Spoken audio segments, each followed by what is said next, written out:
You know it as NutraSweet.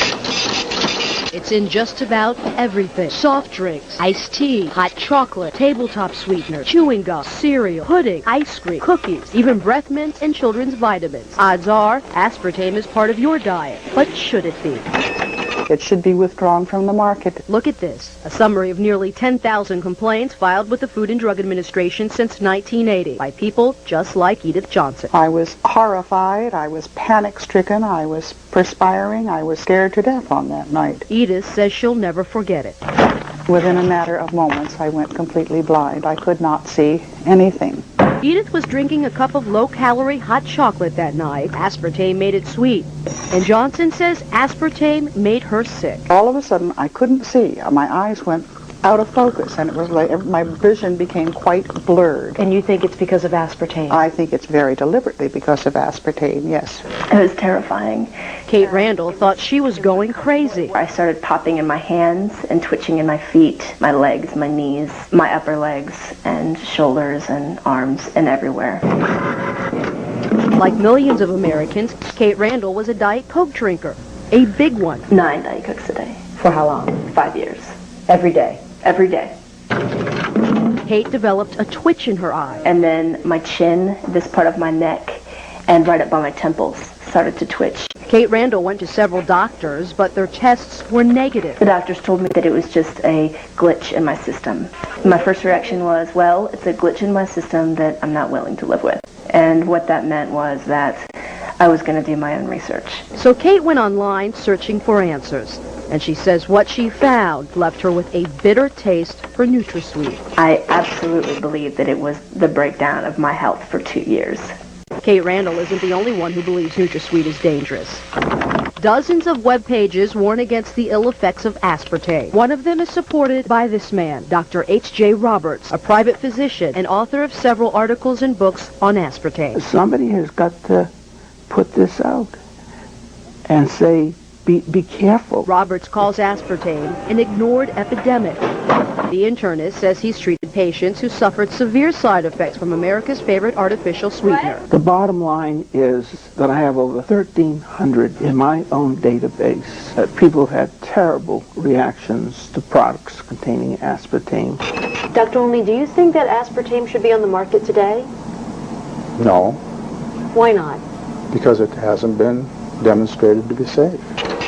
Dr. John Olney is a researcher at Washington University in St. Louis. I fed aspartame to infant mice and found that it produced the same kind of brain damage that monosodium glutamate causes. Dr. Olney started studying the effects of aspartame in 1970. He says he was alarmed when the rodents developed brain tumors. It indicates that if there's an adverse effect, a serious adverse effect in the animals, and if that adverse effect is absolutely proven in the animal research, then it should not be approved for human use.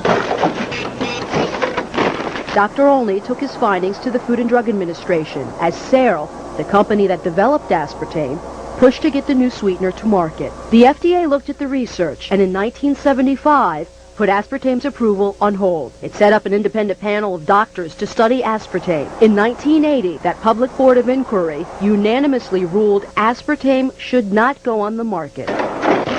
We had a major responsibility to evaluate. Dr. Vernon Young from MIT is the only surviving member of the board of inquiry.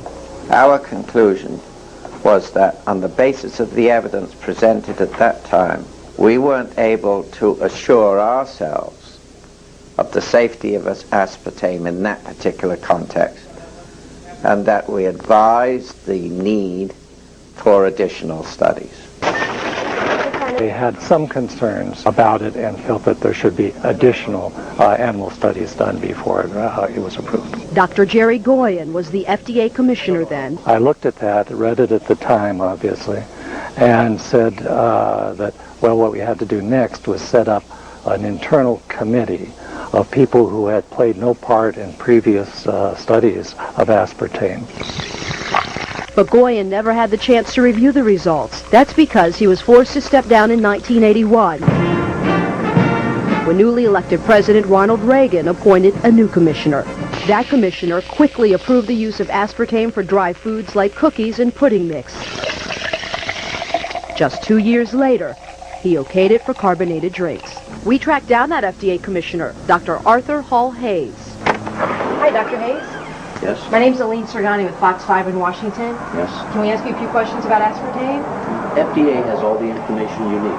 Yes, but sir, you were the FDA commissioner when aspartame was approved, and so we'd like to ask you a few questions. No, I really have no comments. All the information is available to the Food and Drug Administration. Sir, don't you think it's your responsibility as the FDA commissioner when aspartame was approved to answer some of our questions? Not now. I'm no longer commissioner of the FDA. Do you think the public was No, ever I put at really- risk? Sir, was the public ever put Sorry. at risk? Sir, do you think he put the public at risk, sir? Yes, I do. Senator Howard Metzenbaum has his own concerns. I can say that I was dissatisfied with the manner in which aspartame was approved. So Senator Metzenbaum requested a review of the FDA's approval process. I have a kind of recollection of it that sort of left a bad taste in my mouth. And it wasn't from aspartame. To understand the senator's concerns, you have to realize what this little blue packet is really worth. Searle sells millions of dollars of aspartame each year. It's used in nearly 6,000 products, including Diet Coke. Searle had a vested interest in keeping aspartame on the market, and the American public had a craving for a calorie-free sweetener. It was a big public issue. It was a matter of considerable publicity and public attention. Between my first and second seizures, I asked my neurologist about aspartame and a possible link to seizures. The Senate's public hearings took place in 1987, but nothing came of Metzenbaum's worries. The committee decided not to request more studies and left aspartame on the market. I think that there were a lot of politics involved in its being approved. A lot of people share the senator's viewpoint, so Fox 5 obtained these campaign contribution records. They show that Searle made contributions to several senators involved in keeping aspartame on the market. Senator Howell Heflin received at least $5,000. Searle also contributed at least $3,000 to Senator Orrin Hatch. Senator Robert Byrd got $1,000, and Representative Henry Waxman also received a $1,000 contribution.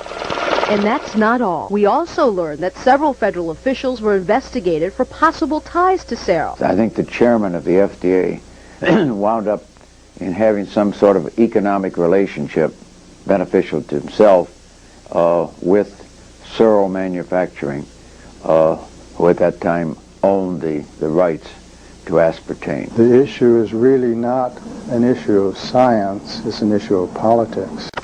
The Monsanto webpage links sites belonging to the American Diabetes Association and the Multiple Sclerosis Foundation. Both organizations have published articles supporting NutraSweet. Monsanto does not mention its large contributions to both nonprofit groups.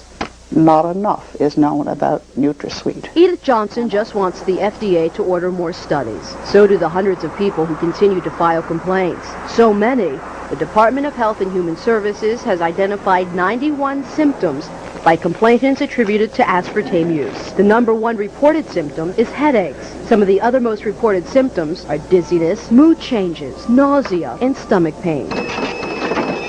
Absolutely, I think the FDA should revisit this issue. But for now, the FDA has no plans to revisit the issue. The agency wouldn't even designate someone to speak with us on camera. But FDA officials did recently speak with members of the Aspartame Consumer Safety Network. James Turner and Mary Stoddard say they've been trying for years to convince the FDA that aspartame should be taken off the market, but their most recent attempt failed. They barely acknowledge the possibility that some people may be harmed. Their basic position is that in everything they've looked at, all the data has come in and there's nothing, zero, that suggests to them that there's any problem.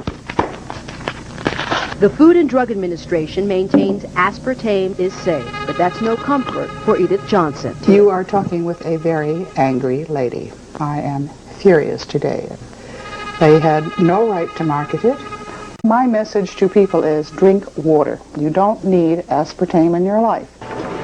It's everywhere. Try walking down one aisle in the grocery store without finding aspartame in something. Is it safe? Should it have ever been approved? That all depends on who you ask. What would you like to tell people about aspartame?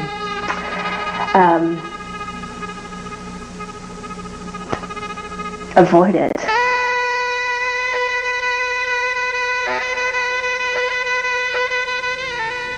FDA representatives would not speak to us on camera, but they did send us this statement.